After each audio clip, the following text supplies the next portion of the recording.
परमात्मबुद्ध्यै नमः। ॐ परमात्मिकायै नमः। ॐ वाचे नमः। ॐ पद्मालयायै नमः। ॐ पद्मायै नमः। ॐ शुचये नमः।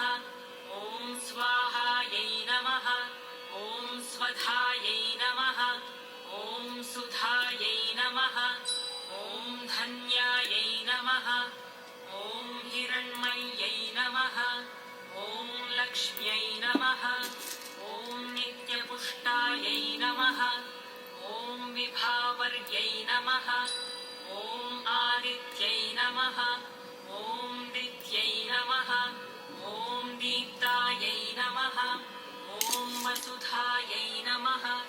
ॐ वसुधारिण्यै नमः। ॐ कमलायै नमः। ॐ कान्तायै नमः। ॐ कामाक्ष्यै नमः।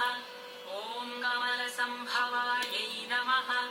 ॐ अनुग्रहप्रदायै नमः। ॐ बुद्ध्यै नमः। ॐ अनघायै नमः। ॐ हरिवल्लभायै नमः। ॐ अशोकायै नमः। ॐ अमृतायै नमः। ॐ दीप्तायै नमः। ॐ लोकशोकविनाशिन्यै नमः। ॐ धर्मनिलयायै नमः। ॐ करुणायै नमः। ॐ लोकमात्रे नमः। ॐ पद्मप्रियायै नमः। ॐ पद्महस्तायै नमः। ॐ पद्माक्ष्यै नमः। ॐ पद्मसुन्दर्यै नमः। ॐ पद्मोद्भवायै नमः। ॐ पद्ममुख्यै नमः। ॐ पद्मनाभप्रियायै नमः। ॐ रमायै नमः। ॐ पद्ममालाधरायै नमः। ॐ देव्यै नमः। ॐ पद्मिन्यै नमः। ॐ पद्मगन्धिन्यै नमः। ॐ पुण्यगन्धायै नमः। ॐ सुप्रसन्नायै नमः। ॐ प्रसादाभिमुख्यै नमः। ॐ प्रभायै नमः। ॐ चन्द्रवदनायै नमः। ॐ चन्द्रायै नमः। ॐ चन्द्रसहोदर्यै नमः। ॐ चतुर्भुजायै नमः। ॐ चन्द्ररूपायै नमः। ॐ इन्दिरायै नमः। ॐ इन्दुशीतलायै नमः। ॐ आह्लादजनन्यै नमः। ॐ पुष्ट्यै नमः। ॐ शिवायै नमः। ॐ शिवाकर्यै नमः। ॐ सत्यै नमः। ॐ विमलायै नमः। ॐ विश्वजनन्यै नमः। ॐ तुष्ट्यै नमः। ॐ दारिद्र्यनाशिन्यै नमः। ॐ प्रीतिपुष्करिण्यै नमः। ॐ शान्तायै नमः। ॐ शुक्लमाल्याम्बरायै नमः। ॐ श्रियै नमः। ॐ भास्कर्यै नमः।